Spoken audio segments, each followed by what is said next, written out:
जय हिंद, नमस्कार दोस्तों, वेलकम टू लॉकडाउन स्टडी। दोस्तों, आज के इस वीडियो में हम बात करने वाले हैं। पिछले वीडियो में जो मैंने बताया था कि छत्तीसगढ़ पीएससी में जो भ्रष्टाचार हुआ है, जिसको हाईकोर्ट ने ही माना है, तो अब ये जो मुद्दा है ये केवल छत्तीसगढ़ का मुद्दा नहीं रह चुका है।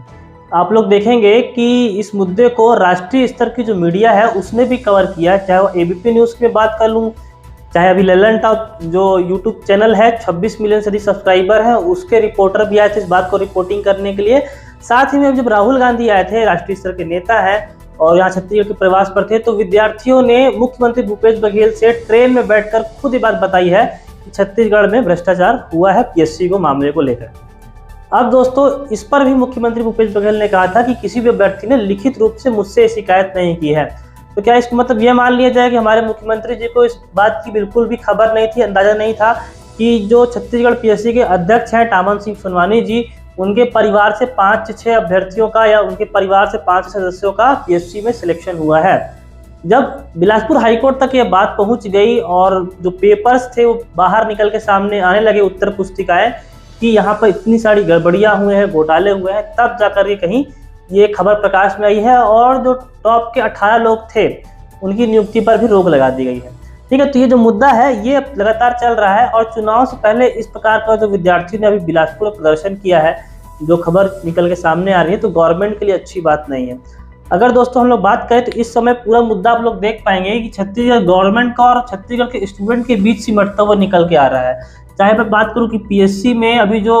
हुआ है उसकी बात करूँ, चाहे सीजीएसआई का बात करूँ, ये 5 साल से भर्ती चल रही थी और 5 साल में जब भर्ती खत्म होने का बात आई तो लगभग 100 से अधिक याचिकाएं हाईकोर्ट में चली गई हैं कि इसकी प्रोसेस को लेकर के। ठीक है, और यहाँ पर स्टूडेंट की बात करूँ कि जो बीएड संघ वाले थे, मतलब शिक्षक भर्ती की जो बात हुई है,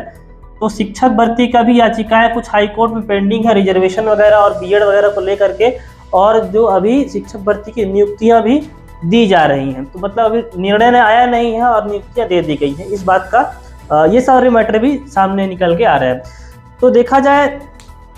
कि जो छत्तीसगढ़ की सरकार है वो स्टूडेंट के खिलाफ या स्टूडेंट जो है वो सरकार के खिलाफ इस तरह की चीज़ें निकल के सामने आ रही हैं। और 1-2 महीने बाद मैं बात करूँ, नवंबर या दिसंबर में छत्तीसगढ़ में इलेक्शन भी आने वाला है। सबसे ज़्यादा मुद्दा यही है और जो विपक्षी पार्टियां हैं वो भी केवल इसी को ही मुद्दा बना रही हैं। अगर मैं बात करूं दोस्तों कि ये मुद्दा तो आगे चलता ही रहेगा, पूरा ये कोर्ट केस पहुंच गया है, कोर्ट में गवर्नमेंट को द्वारा जवाब दिया जाएगा, एसआई की मुद्दे पे सुनवाई होगी, जो हाईकोर्ट का निर्णय आएगा उस प्रकार से गवर्नमेंट जो है वो रिजल्ट में आगे पीछे करेगी और इसका भी सुनवाई होने वाली है। अगर हम लोग बात करें दोस्तों कि 2018 से लेकर के 2018 में गवर्नमेंट बनी थी कांग्रेस की और 2023 ये 5 साल हो जाएंगे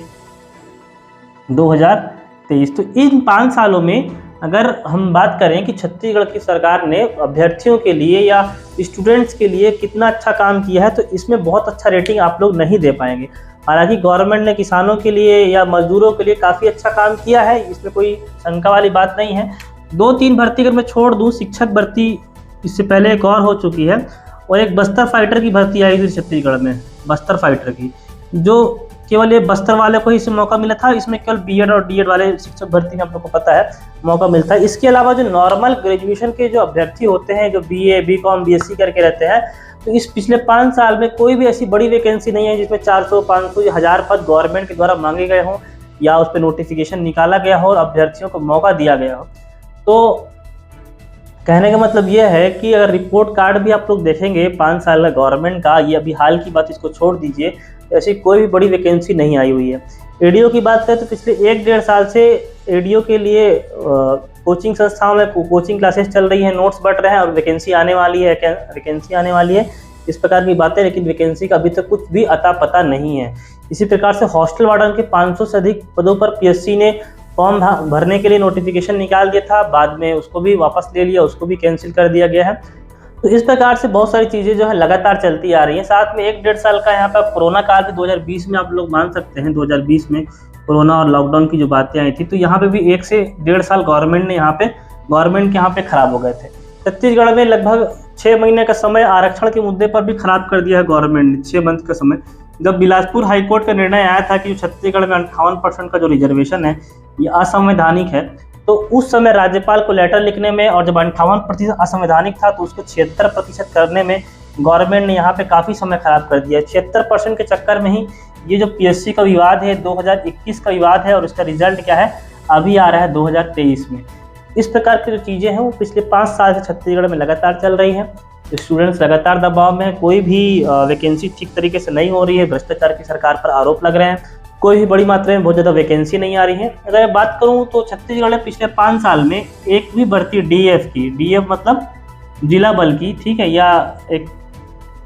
सीएफ की वैकेंसी आती है छत्तीसगढ़ आर्म्ड फोर्स की, जहां पर कांस्टेबल या चतुर्थ श्रेणी में पुलिस बल भरा जाता है। तो पिछले 5 साल में इसके ना ही कोई पद आए हुए हैं और ना ही इसके कोई पद आए हुए हैं। मतलब पिछले 5 साल में बिना पुलिस की एक भी भर्ती लिए गवर्नमेंट क्या है पुलिस व्यवस्था चल रही है गवर्नमेंट की, हमारी सरकार की। तो ये भी काफ़ी बड़ा मुद्दा है कि इसकी जो तैयारी कर रहे थे अभ्यर्थी, जो जिला बल में जाने का या पुलिस में जाने का सपना देख रहे थे अभ्यर्थी, तो पिछले 5 सालों में बताया कि बस्तर फाइटर को छोड़ दिया जाए तो छत्तीसगढ़ के जो बाकी जिले हैं या बाकी संभाग के जो जिले हैं वहाँ पर एक भी अभ्यर्थी पुलिस सेवा में चयनित नहीं हो पाया है। अगर रियलिटी या ग्राउंड रियलिटी की मैं बात करूँ तो ये सारी जो चीज़ें हैं, तो ये मुद्दे जो है आने वाले इस चुनाव में काफ़ी ज़्यादा गर्म रहने वाले हैं। तो आप इस गवर्नमेंट को अगर मैं कहूँ कि स्टूडेंट्स की नज़र से या एक अभ्यर्थी की नज़र से देखा जाए तो 10 में से कितने नंबर आप लोग देना चाहते हैं, तो आप लोग कमेंट बॉक्स में कमेंट करके बताइए। कुछ पॉइंट्स अगर मुझसे छूट गए हों तो उसको भी आप लोग कमेंट कर सकते हैं। और इसका पीएससी का जो भी मैटर होने वाला है वो हाईकोर्ट का डिसीजन होगा, उनको नियुक्ति मिलेगी या नहीं मिलेगी। और एसआई पे जो याचिका लगाई हुई है इसके लिए भी अगली डेट आपको अक्टूबर में दी गई है, वहाँ पर मालूम चलेगा कि नई लिस्ट जारी होती है या नहीं होती है, कुछ नए अभ्यर्थियों का फिजिकल में नाम आता है या नहीं आता। ये सारी चीज़ें अब हाईकोर्ट के डिसीजन और सरकार के ऊपर है, तो ये आगे चलते रहेंगे। और आने वाली भी जो कोई वैकेंसी आने वाली है उसकी जो अपडेट मैं आपको लगातार देते रहूँगा। मिलता हूँ आपसे अगले वीडियो में, तब तक धन्यवाद, जय हिंद।